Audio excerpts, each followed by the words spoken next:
Paningning ng paningning ang paparating na Kapaskuhan, lalo't nagsisimula ng ilawan ng iba't ibang lugar. Katulad na lamang ng Christmas lighting sa Ayala, Makati City ngayong Miyerkules ng gabi. Ang kumikinang na istoryang A to Z, hatid ni Lane Garcia.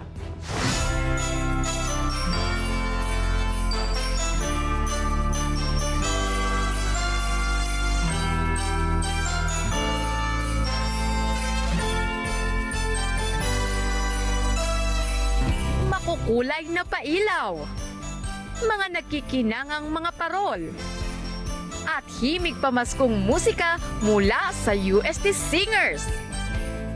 Ilan lamang yan sa pasabog sa taunang Christmas lighting sa Ayala, Makati.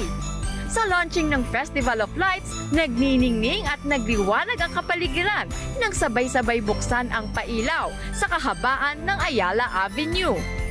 Iba naman ang gimmick sa Ayala Triangle. Hindi man tulad ng nakagawian sa dancing lights, marerelax ka naman sa ambience ng mga puno rito na puno ng nakasabit na Christmas lanterns.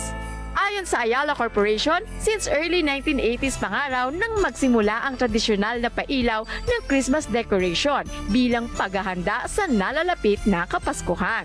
Present din dito si Mayor Abby Binay na pinangunahan ang programa.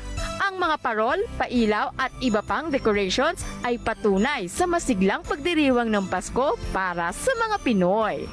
Para sa Balitang A to Z, Lane Garcia.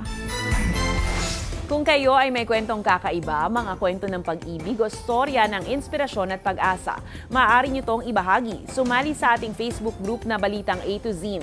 Panoorin ang replay ng ating programa at sundan ang ating social media pages, hanapin ang Balitang A to Z.